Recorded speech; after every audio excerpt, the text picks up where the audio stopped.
এই যে একজন নায়িকার নাম সেদিন রশ্মিকা, এগুলো আমি পড়েছিলাম, যুগান্তর পত্রিকায় দেয় মাঝে মাঝে, পেপার পত্রিকা পড়ে দেখেছি যে এদেরও তালিকা আসে, এদের যে চেহারা দেওয়া থাকে, কোথায় হযরতে হাওয়া আলাইহিস সালাম আর কোথায় এই নায়িকা। তারা আগে নেই পরে নেই, উল্টাপাল্টা করে মিডিয়া ট্রল করে, বিশেষ করে জনকণ্ঠ, এটা একটা জঘন্য কণ্ঠ। এদেশের বহু আলেম এবং শহীদ আল্লামা দেলাওয়ার হোসেন সাঈদী রহমতুল্লাহ আলাইহি বহুবার বলেছে, জনকণ্ঠ এটা পত্রিকা না, এটা ভারতের এজেন্ট। আপনারা এই পত্রিকা কেনেন কোন কারণে? এটা কিনলেও বাচ্চাদের টয়লেট পরিষ্কার করার জন্য কিনবেন, কারণ যত রকমের আগে নেই পরে নেই, মাঝখান থেকে একটা কথা জুড়িয়ে মানুষকে কালার করে, এরা মানুষের চরিত্র হনন করে। আর পৃথিবীতে সবচাইতে বড় গুনাহ এটা। হযরতে হাওয়া আলাইহিস সালাম তার চেহারার যে বর্ণনা আল্লাহ কোরআনে কারিমে দিয়েছেন, তাফসীরের ভেতরে পড়েছি, তারা বিশ্ব সুন্দরী ছিল। তাদেরকে বলা যায় হযরতে জুলাইখা, ইব্রাহিম নবীর বড় স্ত্রী হযরতে সারা রাদিয়াল্লাহু তাআলা আনহা এবং নবীজির মেয়ে ফাতেমাতুজ জোহরা, তারাই পৃথিবীতে সুন্দরী ছিল না? তাদের মতো সুন্দরী করে আল্লাহ কাউকে বানায়নি, এবং কিয়ামত পর্যন্ত এত সুন্দর মানুষ আর আসবে না। কিন্তু তারা কি আমাদের মতো এভাবে রূপ সৌন্দর্য প্রদর্শন করে বেরিয়েছে? বলেন। আমি এই উদাহরণ দিতে গিয়ে বলেছিলাম যে এখন যারা বিশ্ব সুন্দরের তালিকা, এই যে দূরে কি ফিশান নাকি নাম রশ্মিকা, এগুলো আমি পড়েছিলাম, যুগান্তর পত্রিকায় দেয় মাঝে মাঝে, পেপার পত্রিকা পড়ে দেখেছি যে এদেরও তালিকা আসে, এদের যে চেহারা দেওয়া থাকে, কোথায় হযরতে হাওয়া আলাইহিস সালাম আর কোথায় এই নায়িকা। ওদের তুলনায় তো কিয়ামত পর্যন্ত কেউ এরকম সুন্দরী আল্লাহ পাঠাবে না। এদের দেখেই মানুষ পাগল হয়ে যাচ্ছে এখন। হযরত হাওয়া আলাইহিস সালামকে আদম আলাইহিস সালাম দেখেছিলেন সর্বপ্রথম, তিনি তো প্রথমে তাকিয়েছেন এবং ধরতে গেছেন। আমি এই উদাহরণটা ওই জায়গা থেকে বলেছিলাম। তারা আগে নেই পরে নেই, উল্টাপাল্টা করে মিডিয়া ট্রল করে, বিশেষ করে জনকণ্ঠ, এটা একটা জঘন্য কণ্ঠ। এদেশের বহু আলেম এবং শহীদ আল্লামা দেলাওয়ার হোসেন সাঈদী রহমতুল্লাহ আলাইহি বহুবার বলেছে, জনকণ্ঠ এটা পত্রিকা না, এটা ভারতের এজেন্ট। আপনারা এই পত্রিকা কেনেন কোন কারণে? এটা কিনলেও বাচ্চাদের টয়লেট পরিষ্কার করার জন্য কিনবেন, কারণ যত রকমের আগে নেই পরে নেই, মাঝখান থেকে একটা কথা জুড়িয়ে মানুষকে কালার করে, এরা মানুষের চরিত্র হনন করে। আর পৃথিবীতে সবচাইতে বড় গুনাহ এটা। কিছু মানুষ বুঝে না বুঝে ফেসবুকের মাধ্যমে কিছু আলেম নামে জালেম, এরা আন্দাজে এক কথা আমার নামে লাগিয়ে দিল।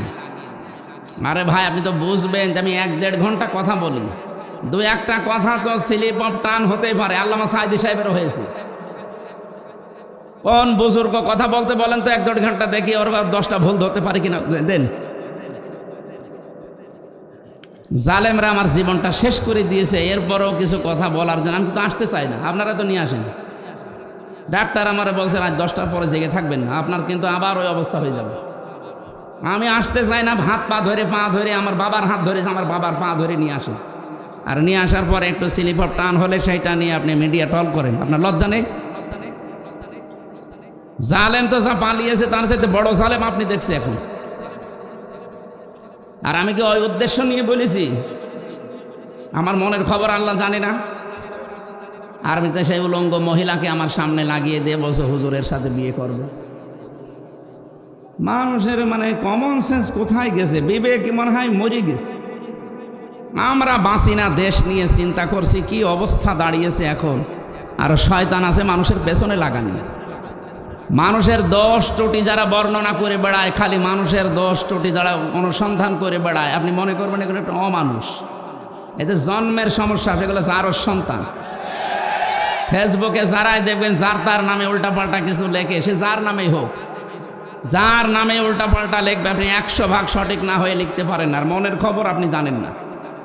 কথা বলেন না কেন? এই জন্য সাবধান হবেন, কারণ আপনার সব কথা কিন্তু রেকর্ড হচ্ছে। আমি হয়তো কিয়ামতে বেঁচে যাবো, আপনার ধরা খাবে, আমার কি ক্ষতি হবে? কিছুই হবে না। 10টা মাহফিল বন্ধ হয়ে গেলে, এদেশ বন্ধ হয়ে গেল, বা পৃথিবী নেই, আল্লাহর দুনিয়া ছোট নাকি? মানুষের পেছনে এই জঘন্য কণ্ঠ, জনকণ্ঠ আর কেউ কিনবেন না মুসলমানেরা। যদি কেউ 10 টাকা 8টা দিয়ে কেনে, এই টাকাগুলো মনে করবেন পানিতে ফেললাম, যখন বাচ্চাদের টয়লেট পরিষ্কার করবে। এগুলো ভারতের এজেন্ট। শেষ করে ফেললে প্রতিবেশী নামে এই কলঙ্ক যারা মসজিদগুলো ভেঙে ভেঙে এখন মন্দির বানাচ্ছে।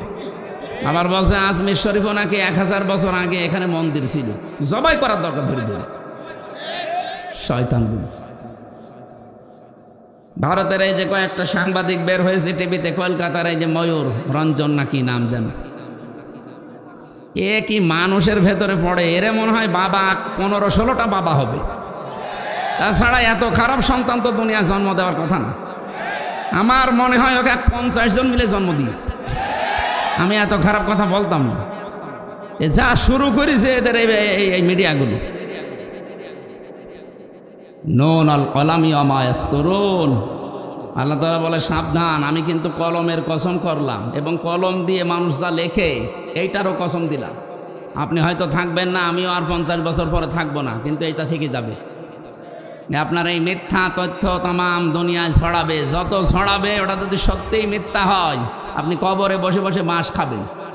তখন কে দেখবে আপনাকে? যেন আপনাকে আমি বাঁচাতে যাই, উল্টাপাল্টা কিছু করবেন না। যে যা করছে তার জবাব সে দেবে, আপনি তার পেছনে লাগবেন কোন কারণে? এই জন্য আমার সময় দিন, আমার উপর আর জুলুম করবেন না। আজকে 3টা নিয়েছেন আপনারা জোর করি, কিন্তু একটাই পারি না। আমার যে শরীরের কন্ডিশন দেখতে পাচ্ছেন না, 3 বছর ওরা কি খাওয়িয়েছে আপনি জানেন? প্রত্যেকটা মানুষ এখন বের হয়ে অসুস্থ হয়ে যাচ্ছে। মামুনুল হক হাসপাতালে ছিল, আমি 10-11 দিন পড়েছিলাম হাসপাতালে। আমার সেন্সই ছিল না যে আমি আসি কি না। এই অবস্থার পরও জোর করে নিয়ে আসেন, এসে কিছু একটু হলে আমারে বাঁশ দেওয়ার জন্য রেডি থাকেন না। এই ফেসবুকে যারা এই যুদ্ধ করছেন, যুদ্ধ করার জায়গা পান না। আশা করছে আপনারা থামবেন, যদি না থামেন আমরা মজলুম মানুষ, মজলুমের দোয়া কবুল হয়, এটা নবীজির হাদিস। বরদোয়া দিয়ে দেব, বরদোয়া তো দিতে চায় না, মন থেকে চলে আসে আপনাদের কাজ কারবারে।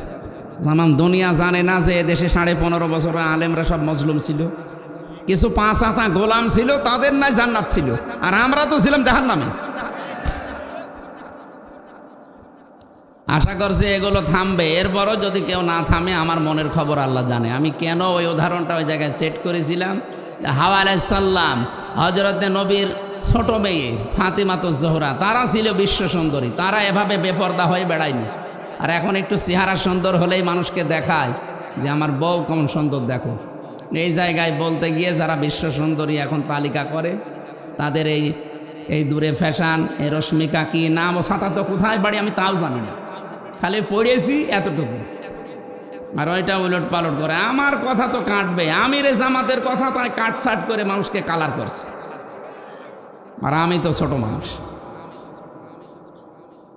এই জন্য আগামী থেকে আমি আপনাদের হাতে পায়ে ধরে বলছি, যে কয়টা ডেট আমার শরীরে কোলায়, অন্তত এক জেলায় 2-3টা করে, এর বেশি তো পারার কথা না। 64টা জেলা, 630টা থানা, আপনি টের পাচ্ছেন? প্রত্যেক থানায় যদি একবার করে যাওয়া লাগে, মাসে বছরে কয়টা মাহফিল হয়? না 6 মাস হইল 300টার ভেতরে 150টা মাহফিল হয়, 630টা থানা, কোথায় যাওয়া যায়? আর আজকে আমার বাবা মা বউ মেয়ে সব রাগ করছে যে এই তাই করে বেড়াকে জান। তা আমি কারে বোঝ দেবো? এখানে আসলে আপনাদেরও মন পায় না, হ্যাঁ হুজুর দেরি করে আসে। আরে ভাই, আপনি আমার জায়গা থাকলে টের পেতেন। ম্যাডামকে সময় দেবো, সে 10 মিনিট সময় নেই, বলে জান এই তাই করে বেড়াকে যান, আপনার সংসার করা লাগবে না। আপনাদের কারণে আমার সংসার নষ্ট হয়ে যাচ্ছে। আমার মা বাবা আজকে গরম দিচ্ছে, এই কি করো কি বলবো তাদের? বলেন, আমি কি ডেট নিতে চাই? মাওলানা হোসাইনকে মানুষ পাগল করে ফেলে। আমি আবার বলছি, আপনার হাতে পায়ে ধরে, সারা দেশে এটা যাচ্ছে, সবাইকে বলছে, আন্দাজে ভুল বুঝবেন না। আর কিছু মানুষ প্রতারণার শিকার হচ্ছেন। এই শেষের 16 একটা নাম্বার আছে, এটা এক হিন্দুর নাম্বার, নয়ন দাস। এই শয়তান কিছু মুসলমান মিডিয়ার সাথে হাত করে আমার ছবি পেছনে লাগিয়ে কম্পিউটারের মাধ্যমে ওরা মানুষের কাছে টাকা নিচ্ছে যে হুজুর ডেট দিচ্ছে, অথচ আমার ডেট খালি নেই, সারা দেশ জানে। এই কিছু মানুষ অজ্ঞ আবেগে টাকা দিচ্ছে, 10,000 5,000 করে দিয়ে ধরা খাচ্ছে। পোস্টার ছাপিয়ে বলছে আমাদের পোস্টার হয়ে গেছে, আপনি আসেন। আসবো মানে? আমার ওই দিন মাহফিল চট্টগ্রাম, আর আপনি দিয়েছেন সিলেটে, আমি যাবো কি করি? আর আপনার মাহফিল তো আমি জানিই না। এই জন্য আমি আবার আহ্বান করছি, এই 16 নাম্বারটা যদি ধরতে পারেন কেউ, ওরে পিটিয়ে মেরে ফেলবেন, এতে যা হয় আমি দেখব। এই শয়তানের কারণে সারা দেশ থেকে মানে মুসিবতের শেষ নেই, মানুষও ধোকা খাচ্ছে। এই যে এতগুলো মানুষ এখন যদি ধোকা খেত, আমারা যদি দাওয়াত না দিতে বলতো, 16 নাম্বার প্রতারকের কাছে, আর 70, এই 2টা, এটা রবি নাম্বার, শেষের 16 একটা, শেষের 70 একটা। এরা বিভিন্ন জায়গা থেকে কম্পিউটারে খুব পারদর্শী, বিভিন্ন জায়গায় আমার ছবি এখানে পেছনে লাগিয়ে বসে মুখ নড়াচ্ছে। এত চালাকের আর এত এত এক্সপার্ট, কত প্রশাসনকে দিলাম যে ভাই ধরে দেন, না কেউ পারছে না। এখন আমি কি করব? কালকেও মাহফিলে এই চট্টগ্রামে ধোকা দিয়েছে মানুষকে, সেখানে বলে 1.5-2 লাখ মানুষ, বলছে হুজুর দাওয়াত নিয়ে আসে না, অথচ আমি জানিই না। ওই 16 নম্বরে ধোকা খেয়েছে, এই ময়মনসিংহ সেদিন ধোকা খেয়েছে, সিরাজগঞ্জ গোল চত্বরে ধোকা খেয়েছে, কিচ্ছু জানি না। এরা আন্দাজে মানুষ জমা করছে, আর নাম শুনলেই তো এখানে 1-1.5 লাখ মানুষ হয়ে যায়। এটা বারবার সরাতে পারো না। মিডিয়ারগুলো কি করে কেরা, নাকি এরা ওর সাথে জড়িত আছে? না না, এর থাকতে পারে না। না ধরতে পারো না, কি করো কি? গ্রুপ চালাও, একে গ্রুপকে দেওয়া যায় না যে 16 নাম্বারে 70 নাম্বারে কেউ ধোকা খাবেন না। এইগুলো ছড়াতে পারো। রাশমিকার নাম মুখ দিয়ে একবার বের হইলে সেটা ছড়াতে পারো, আর এটা ছড়াতে পারো না।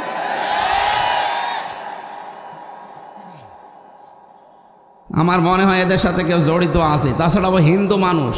প্রশাসনকে একবার দিলাম কুষ্টিয়া সদর থানায়, উনি মোবাইল চেক করে এই নাম্বারটা, ওদের যে কায়দা আছে গোয়েন্দা বিভাগে, বলছে এটা নয়ন দাস বলে একজন, ওর বাড়ি হচ্ছে কুমিল্লা। ধরা যাচ্ছে না, কি করব আমি? কাউকে একটা টাকাও দেবেন না আমার নামে, একটা টাকা না, 4 আনা পয়সাও দেবেন না। আমার বাবাও যদি বলে যে আমার বাবা কথা বলছে, না আমি টাকা পয়সা নিই না আগে থেকে, আপনি যা আসার পরে দেবেন এইটাই যথেষ্ট। যদি না দিয়ে বলেন যে আমার অসুবিধা, আমাদের দেওয়ার ক্ষমতা নেই, বলবেন চলে যান, খালি ভাড়াটা দিন। তাই বলে আবার 10 টাকা ধরে দিয়েন না। দেখ, আমি বললাম আপনাদের সবাইকে সতর্ক করার জন্য, কাউকে টাকা দেবেন না, সে যেই হোক। আমি আবার বলছি, যদি আমার ছবিও দেখায় পেছনে ভিডিও, যে কথা বলেন না, বলবেন ধোকা। দরকার হয় বাড়ি যেয়ে যেটা ফাঁকা আছে নিয়ে আসবেন। কাউকে টাকা দেবেন না, আমি আবার বলছি, কাউকে টাকা দেবেন না। আজকেও 2 জন ধোকা খেয়েছে, 20-40 হাজার টাকা দিয়েছে ওই শয়তানকে, অথচ আমি কিচ্ছু জানি না। আমার যে কি রাগ ওর ওপরে, সত্যি যদি আমি আল্লাহর নাম নিয়ে বলছি ওরা ধরতে পারি, আমরা জবাই করে ফের জেলে যাব। ও যা ক্ষতি করছে আমার একা না, আপনাদেরও। আর যে কত টাকা নিয়েছে, 5,000 10,000 করে মানুষের কাছে সারা দেশ থেকে, ওরা আমি সত্যি যদি কেউ ধরিয়ে দিতে পারেন, আমি 1 লক্ষ টাকা আপনাকে দেবো, 1 লাখ টাকা দেবো। আর আমি ধরতে বললে তো সরাসরি 3 বার জবাই করে আমি ফের জেলে যাই বসে থাকবো। জান, আমার কপালে যা আছে হবে। এই নাম্বার ওই মিডিয়ার কাছে আছে না? মিডিয়া আজকে দিয়ে দেবেন প্রচার। শেষে 16 রবি নাম্বার 018, এরপরে কত কত আছে, শেষে 16, এরপরে 018 কত কত আছে মাঝখানে, শেষে 70। এই 2টা নাম্বারে সারা দেশ থেকে ধোকাবাজি করছে। আমি আল্লাহ রাস্তায় আপনাদেরকে সতর্ক করছি, ভাই আমার আর জ্বালাতন করেন না। এরকম প্রতিদিন 8-10 গ্রুপ আমার বাড়ি যায়। এমনি আমি গরিব মানুষ, আমার বাবারে জ্বালায়, আমার মারে জ্বালায়, আমার বউরে জ্বালায়, আমার শ্বশুরের হাত চেপে চেপে ধরে, এই দেখেন পোস্টার করেছি, অথচ আমরা কিচ্ছু জানি না। এই ধোকা দিয়ে দিয়ে সারা দেশ, বলেন তো 630টা থানা, অন্তত 600 থানা থেকে যদি মানুষ যায়, তো একটা মানুষ মারে, আর নাস্তা আমি কোথায় পাবো? হ্যাঁ ভাই, প্রতিদিন আমার মনে হয় 200 লোকের নাস্তা করানো, আমি পাগল হয়ে যাবো না? অথচ যাওয়ার সময় তো কিছু নিয়ে যায় না। কোথায় আসছে সেই কক্সবাজার থেকে, সে ময়মনসিংহ থেকে কুষ্টিয়ায়, সকালবেলা যেয়ে বসে আছে। আমি কাল যশোর থেকে আসলাম ফজরের আজানের সময়, ফজরের নামাজ পড়ে একটু ঘুমিয়েছি। এই যে ফজরের নামাজ পড় থেকে কলিং বেলটি আরম্ভ হয়েছে। কোথায় কে বলে এসেছে সে চট্টগ্রাম থেকে, কেউ এসেছে ময়মনসিংহ, কেউ পটুয়াখালী, বরিশাল, 200 মানুষ। বললাম নিচে বসান। এবার নাস্তা কাটতে কাটতে আমার মায়ের হাত কেটে গেছে। কত নাস্তা দেওয়া যায়? 200 মানুষকে যদি অন্তত 1 মুঠ করেও নাস্তা দেওয়া যায়, কত লাগে বলেন? আর ফল অত পাবো কোথায়? আমি যা টাকা দেন আমার মনে হয় অর্ধেক ফলে চলে যাচ্ছে। আমি আশা করছি আর যেন না আমার বাড়ি, আমি মাপ চাচ্ছি ভাই, আর কেউ গেলে কিছু নিয়ে যে একেবারে খালি হাতে চলে যান। আপনারও তো লজ্জা থাকা দরকার যে হুজুর এত ফল পাবে কোথায়? আর ফল কাটার জন্য 2 জন লোক না, আমার শাশুড়ি আর আমার মা পাগল হয়ে গেল, বলছে তুমি এসব বাদ দাও। দেখ, বেশি বললাম এটা প্রচার করার জন্য, কেউ যেন এরকম ধোকা খাবেন না। 16 নাম্বার আর 70 নাম্বার শেষে। আল্লাহ তুমি আমাকে আর আমাদেরকে সতর্ক হওয়ার তৌফিক দাও, আমিন। এটা যে সুন্দর করে সাজিয়েছেন, এটা যদি রাতের বেলা হতো, এর চাইতে ডবল মানুষ আসতো। আর কথা বলেও আমি একটা মাহফিল হলে শান্তি পেতাম। 1.5-2 ঘন্টা 2.5 ঘন্টা আমি একটা আয়াতের উপরে তাফসির করতাম, অন্তত কিছু নিয়ে যাওয়া যেত। এখন এই যে শিবিরের কেন্দ্রীয় সভাপতি জোর করে, আজকে জোর করে ওনার নাটোরে এই যে সেই বনপাড়া বড়াই গ্রাম, এখানে নিয়ে যেয়ে মাগরিবের পরে তুলবে, ওখানে লক্ষাধিক মানুষ বসে আছে। আবার সিরাজগঞ্জের এই যে বেলকুচিতে আসা লাগবে রাত 9টায়। বলেন আমি কি মেশিন কি? আর আপনারা যে দূর থেকে আন্দাজ ধারণা করেন ওনার টাকা লাগে, কথা আপনি কয় টাকা দেন? আপনি যে টাকা দেন, এই যে আজকেও আমার গাড়িটা সারতে 1.5 লাখ টাকা লাগলো, 1.5 লাখ। ওর কাগজ করতে 75,000 টাকা লাগবে, ড্রাইভারের প্রতি মাসে 20-25 হাজার টাকা দেওয়া লাগে। তা টাকা কি করবো না? আমার আরও বিভিন্ন কাজ আছে, সেই কাজগুলো করা লাগছে। একটা মাদ্রাসা বানানোর করছিলাম, 3 কোটি টাকা লাগবে, টাকা নেই। আমি একটা গ্রুপে কাজ করি, আকিস গ্রুপে, যা লাগে তারা দেখছে, এই জন্য আমার কোনো সমস্যা নেই। তারা যদি বলতো না আমরা কিছু করতে পারবো না, আপনি ওইগুলো করেই চলেন না, আপনি পারতেন না। এই জন্য আমার দূর থেকে যারা আন্দাজে ধারণা করে গালিগালাজ করেন যে দুনিয়াদার হুজুর, আপনি আমার মনের খবর জানেন আমি দুনিয়াদার কি আখেরাতদার? আপনি নিজের হিসাব করেন ভাই। আল্লাহ তুমি আমাকে অন্তত এই ষড়যন্ত্র থেকে বাঁচাও। হাফিজুর ভাই বলছিল না যে আসলেও ষড়যন্ত্র চলছে, আর এটা বিভিন্ন রাম আর বামরা বিভিন্ন আলেমের নাম জালেম দিয়ে এদেরকে করাচ্ছে যে এদের পেছনে লাগো। এখন তো আর কেউ নেই কথা বলার মতো, 2-1জন যা কথা বলছে এদেরকে যেন কথা বলতে না দেয়। এটা ভারতের একটা চক্রান্ত। আমরা কোরআনে কারিমের 2টা আয়াতের অংশ বিশেষ পড়েছি, তাফসীর করার জন্য আলাদা সময় যদি থাকে কোনো সময় আসবো। আজকে আমরা যতটুকু পারি আয়াতের মূল শিক্ষাগুলো নিয়ে আসর পর্যন্ত। আসরের আজান দেবেন 4টা 10-এ, 15-য় নামাজ পড়বেন। 4টা 10-এ আজান দিয়ে 15-য় নামাজ পড়বেন, অসুবিধা নেই। এখানে নামাজ পড়ে তারপর বাড়ি যাবেন। আউযু বিল্লাহি মিনাশ শাইতানির রাজীম। বিসমিল্লাহির রহমানির রহিম। وضرب الله مثلا قرية كانت آمنة مطمئنة। তাফসীর আকারে কথা বলবো ইনশাআল্লাহ। কোরআনের তাফসীর হবে কোরআন টু কোরআন দিয়ে। আল্লাহ পাক উদাহরণ দিচ্ছেন, দৃষ্টান্ত দিচ্ছেন, একটা উপমা পেশ করছেন আমাদের সামনে একটা গ্রামের। কিসের? সিরাজগঞ্জের এখানে যা আসলাম, এটা বড় সাড়ুটিয়া নাকি নাম দেখলাম, তাহলে এটা একটা গ্রাম। আপনি মনে করবেন এই গ্রাম সম্পর্কে আজকের আয়াত নাজিল হয়েছে, যদিও এটা নাজিল হয়েছে মক্কা। এই গ্রাম সম্পর্কে 1,500 বছর আগে নাজিল হওয়ায় আয়াতটা আমার যতটুকু জ্ঞান আল্লাহ কোরআন সম্পর্কে দিয়েছে আমি মিলিয়ে দেখলাম এই বাংলাদেশের একটা গ্রামের সাথে মিলে যাবে। এদেশে বহু গ্রামে যাওয়ার পরে দেখেছি সাইনবোর্ড লেখা থাকে আদর্শ গ্রাম। একটা গ্রাম আদর্শ এমনিতেই হয় না, 100% শিক্ষিত হওয়া লাগে।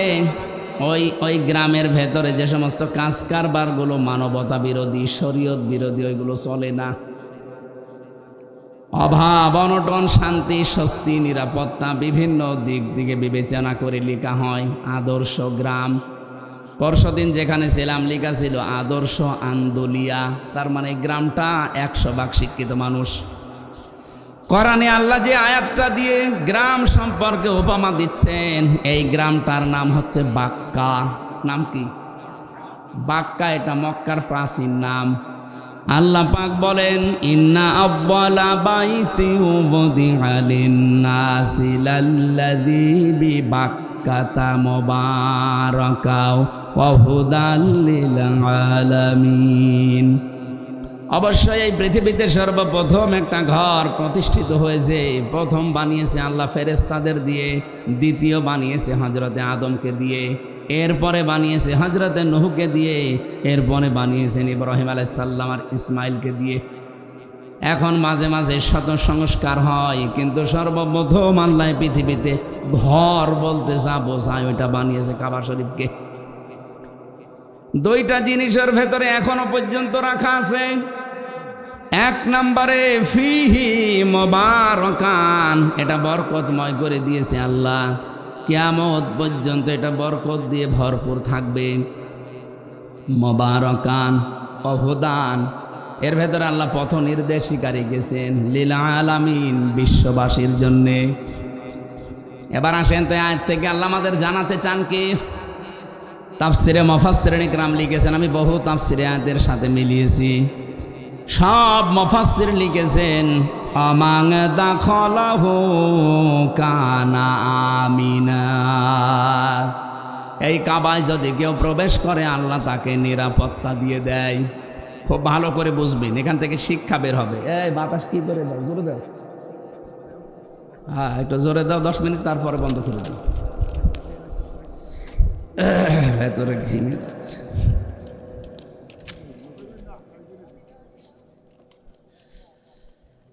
আল্লাহ পাক বলেন কাবার চত্বরে কেউ আসলে তাকে নিরাপত্তা দেওয়া হয়। আমার প্রশ্ন, এই বাংলাদেশ কি কাবা শরীফ? কথা বুঝে বললেন? এই দেশ তো আর কাবা শরীফ না। এখানে কাবা শরীফের কি আছে বলেন? কিছুই নেই না। মসজিদ আর কাবা আলাদা।